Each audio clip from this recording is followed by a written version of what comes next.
बिस्मिल्लाहिर्रहमानिर्रहीम। अस्सलाम वालेकुम क्लास 7th। हम यूनिट नंबर 6 एक्सरसाइज नंबर 6.3 करेंगे। एक्सरसाइज नंबर 6.3 का क्वेश्चन नंबर 1 हमारे पास है, if a man can weave 450 metre clothes in 6 hours, how many metres of cloth can he weave in 14 hours. कि अगर एक आदमी 6 आवर्स में 450 मीटर क्लॉथ बनाता है तो कितने मीटर क्लॉथ्स वो 14 आवर्स में बनाएगा। अब यहाँ पे आप नोट करें कि आवर्स हमारे पास बढ़ गए हैं, यानी कि टाइम हमारे पास बढ़ चुका है कपड़ा बनाने के लिए। तो जब टाइम बढ़ेगा तो जो क्लॉथ्स है उसकी भी प्रिपरेशन में इजाफ़ा हो जाएगा। अब यहाँ पे दोनों क्वांटिटीज़ इंक्रीज़ हो रही हैं। जब दोनों क्वांटिटीज़ इंक्रीज़ हो रही हों, एक ही रेशो से बढ़ रही हों या कम हो रही हों, तो उस वक्त हमारे पास इसका रिलेशन डायरेक्ट रिलेशन बन जाता है। तो डायरेक्ट रिलेशन यहाँ पे आपको मालूम हो गया। अब हम इसको इस फॉर्म में इस क्वेश्चन को लिखेंगे। एक तरफ हम लिखेंगे क्लॉथ पर मीटर, एक तरफ हम लिखेंगे टाइम पर आवर्स। क्लॉथ पर मीटर के नीचे हम क्लॉथ के बारे में जो इन्फॉर्मेशन गिवन है वो लिखेंगे, और टाइम पर आवर्स के नीचे जो टाइम के बारे में इंफॉर्मेशन गिवन होगी वो लिख लेंगे। क्लॉथ पर मीटर हमारे पास है 450 मीटर क्लॉथ, और कितना 450 मीटर क्लॉथ कितने टाइम में तैयार हो रहा है, 6 आवर्स में। इसके सामने इस तरह से हमने 6 आवर्स लिख लिया। अब हमें क्लॉथ्स नहीं मालूम, लेकिन टाइम हमें मालूम है कि 14 आवर्स हैं, और क्लॉथ कितना बनेगा ये चीज़ हमने फाइंड करनी है। और जो चीज़ हमने फाइंड करनी होगी, जो अननोन वैल्यू होगी, उसकी जगह हम इस तरह से x लिख लेते हैं। अब यहाँ पे रिलेशन आपको मालूम है कि डायरेक्ट रिलेशन है, क्योंकि 6 आवर्स में 450 मीटर क्लॉथ तैयार हो रहा है, तो 14 आवर्स में क्लॉथ की जो प्रिपरेशन है, उसकी जो तैयारी है या क्लॉथ है, वो भी बढ़ जाएगा। तो दोनों चीज़ें, दोनों क्वांटिटीज़ बढ़ रही हैं, तो हमारे पास ये डायरेक्ट रिलेशन है। और जो x वाली साइड होती है, इस साइड पे जो हम एरो लगाते हैं, ये हमेशा अपवर्ड होता है। एरो लगा के हमने रिलेशन शो करना होता है। आपने प्रीवियस एक्सरसाइज में भी ये चीज़ मैंने आपको समझाई थी। तो जिस साइड पे दोनों वैल्यूज़ गिवन होती हैं, उस साइड पे हम रिलेशन को शो करते हैं। प्रोपोर्शन हमारे पास डायरेक्ट रिलेशन है, तो हम यहाँ पे एरो अपवर्ड लगाएंगे, इसका हेड अपवर्ड होगा। तो इट मीन्स कि ये जो हमने यहाँ तक क्वेश्चन सॉल्व किया, यहाँ हमने इंफॉर्मेशन भी लिख ली और रिलेशन भी शो कर लिया। यहाँ तक करने के बाद जो हमारा नेक्स्ट स्टेप होता है वो होता है इक्वेशन बनाने का। इक्वेशन हमने किस तरह से बनानी होती है कि जो x वाली साइड होती है ना, जिस साइड पे x होता है, x को हमेशा न्यूमिनेटर में, और इसके साथ जो दूसरी वैल्यू होती है उसे हम डिनोमिनेटर में लिखते हैं। इसके बाद इक्वल का साइन लगाते हैं, और जिस साइड पे एरो का हेड होता है वो साइड डिनोमिनेटर में, और जिस साइड पे एरो की टेल होती है वो नंबर हम न्यूमिनेटर में इस तरह से लिखते हैं। तो ये हमारे पास आ गया 14/6। ये हमारी यहाँ तक इक्वेशन प्रिपेयर हो गई है। इसके बाद हमने जो नेक्स्ट स्टेप करना है वो है कि हमने x की वैल्यू फाइंड करनी है। जिसकी हमने वैल्यू फाइंड करनी होती है, उस नंबर को या उस चीज़ को हम उधर ही लिखा रहने देते हैं, और जो नंबर उसके साथ मल्टीप्लाई या डिवाइड हो रहा होता है उस इक्वेशन के दूसरी साइड पे लेके जाते हैं, और उसका फंक्शन दूसरी साइड पे जाके उलट हो जाता है। अब यहाँ पे 450 डिवाइड हो रहा है, तो 450 जब इक्वल के दूसरी साइड पे जाएगा तो वहाँ जाके ये मल्टीप्लाई हो जाएगा। तो x is equals to 14 multiplied 450 divided by 6। यहाँ पे आप इसे कैंसिल करेंगे। आप इन पहले दो नंबर्स को भी कैंसिल कर सकते हैं, आप पहले इन दो नंबर्स को भी कैंसिल कर सकते हैं।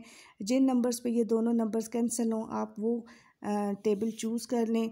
जैसे मैंने यहाँ पे 3 पे डिवाइड किया है, 3 2s are 6, 3 1s are 3, and वो जो 1 बच गया था 5 के साथ लगा के 15, 3 5s are 15, 3 0s are 0। तो ये हमारे पास आ गया 14 multiplied 150 divided by 2। 2 1s are 2, 2 7s are 14। तो हमारे पास क्या आ गया, x is equals to 7 multiplied 150। 150 को जब 7 से मल्टीप्लाई हम करेंगे तो हमारे पास x की वैल्यू आ जाएगी 1050। तो ये जो 1050 है ये हमारे पास आ गया क्लॉथ पर मीटर। तो हम लिख देंगे length of cloth is equals to 1050। इसका मतलब ये हुआ कि 14 आवर्स में वो 1050 मीटर क्लॉथ बना लेगा। इसके बाद आपने क्वेश्चन नंबर 2 ख़ुद से सॉल्व करना होगा। आप PDF से हेल्प ले सकते हैं। नेक्स्ट क्वेश्चन देखें, क्वेश्चन नंबर 3। क्वेश्चन नंबर 3 की स्टेटमेंट हमारे पास है 540 men can construct a building in 7 months। How many men should be removed from work to finish the building in 9 months। कि अगर 7 months में एक बिल्डिंग 540 men तैयार कर रहे हैं तो 9 months में हम कितने लोग रिमूव करें कि वही बिल्डिंग 9 months में कंप्लीट हो जाए। तो सबसे पहले तो हम यहाँ पे ये देखेंगे कि 9 months के लिए हमें कितने लोग चाहिए। जब हम आदमी फाइंड कर लेंगे उसके बाद हम 9 months वाले जो आदमी होंगे उन्हें 7 month वाला जो ड्यूरेशन है उसमें से हम माइनस करके फाइंड कर लेंगे कि हमने कितने आदमी रिमूव करने हैं। तो सबसे पहले तो हम यहाँ पे ये देखेंगे कि इनके दरमियान रिलेशन क्या बनता है। उसके लिए हम इस क्वेश्चन को इस फॉर्म में लिखेंगे। वन साइड हम लिखेंगे मैन और दूसरी साइड पे हमने लिख लिया टाइम जो कि हमें मंथ्स में दिया हुआ था। तो 540 मैन थे तो मंथ्स हमारे पास कितने थे यहाँ पे 7, यानी कि 7 months में 540 मैन वही काम कंप्लीट कर रहे हैं।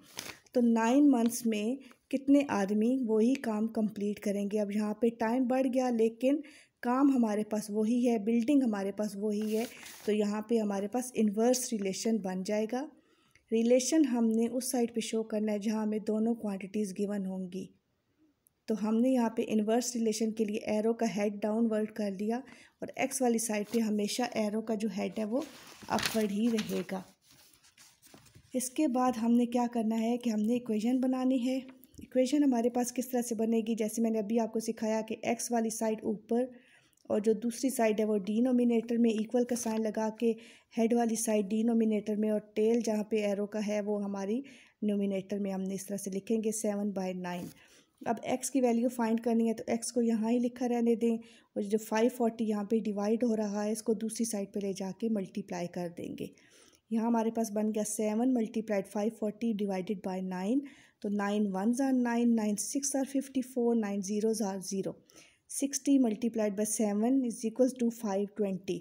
तो x हमारे पास क्या आ गया 520, यानी कि 9 months में वही काम वही बिल्डिंग 420 जो मैन है वो कंप्लीट करेंगे। अब आदमी रिमूव कितने हुए 540 माइनस 420। हम लिखेंगे man should be removed 540 minus 420। तो 120 मैन हमारे पास यहाँ पे आंसर आ जाएगा कि हम 9 months के लिए वही काम कंप्लीट करने के लिए कितने आदमी रिमूव करेंगे 540 में से। तो हमारे पास आंसर आ गया 120। नेक्स्ट क्वेश्चन हमारे पास है क्वेश्चन नंबर 4। क्वेश्चन नंबर 4 भी आप PDF की हेल्प से ख़ुद सॉल्व करने की कोशिश करेंगे। मैं अभी आपको करवाऊंगी क्वेश्चन नंबर 5।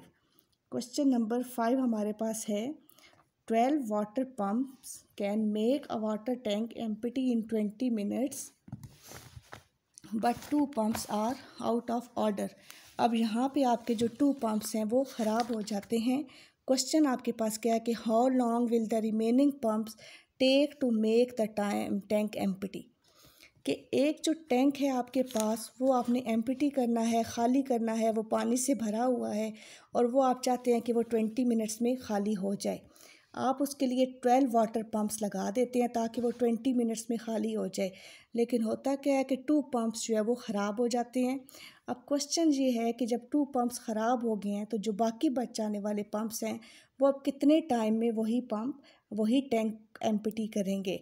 अब जो है आपके पास वाटर टैंक उतना ही है, उसमें पानी उतना ही है, लेकिन जो वाटर पम्प्स हैं वो अब आपके पास कम हो जाएंगे। तो एक क्वांटिटी उतनी ही रह जाएगी और एक कम हो जाएगी। तो यहाँ पे इन्वर्स रिलेशन बनेगा, क्योंकि जब पंप्स कम हो जाएंगे तो टाइम हमारे पास बढ़ जाएगा। अब ज़्यादा टाइम लगेगा उसी टैंक को खाली करने में।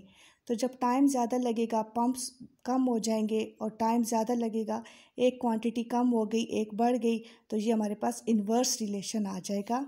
और इन्वर्स रिलेशन को हम उस साइड पे शो करेंगे जहाँ पे दोनों क्वांटिटीज़ हमें गिवन हैं। और इन्वर्स प्रोपोर्शन को शो करने के लिए हम एरो का हेड डाउनवर्ड कर देंगे और एक्स वाली साइड पे अपवर्ड ही वो रहेगा। अब हमने इक्वेशन बनानी है। इक्वेशन बनाने के लिए मैंने आपको बताया कि जो हेड वाली साइड है वो डिनोमिनेटर, टेल वाली side numerator is equals to x/20। अब x इधर ही लिखा रहने दें और 20 यहाँ पे डिवाइड हो रहा है, तो 20 को दूसरी साइड पे ले जाएंगे, इक्वेशन के या इक्वल के दूसरी साइड पे ले जाएंगे और वहाँ जाके हम 20 को मल्टीप्लाई कर देंगे। अब हमारे पास बन गया 12 multiplied by 20/10 is equals to x। 10 1s are 10, 10 2s are 20, तो 12 मल्टीप्लाइड बाई 2, 12 2s are 24।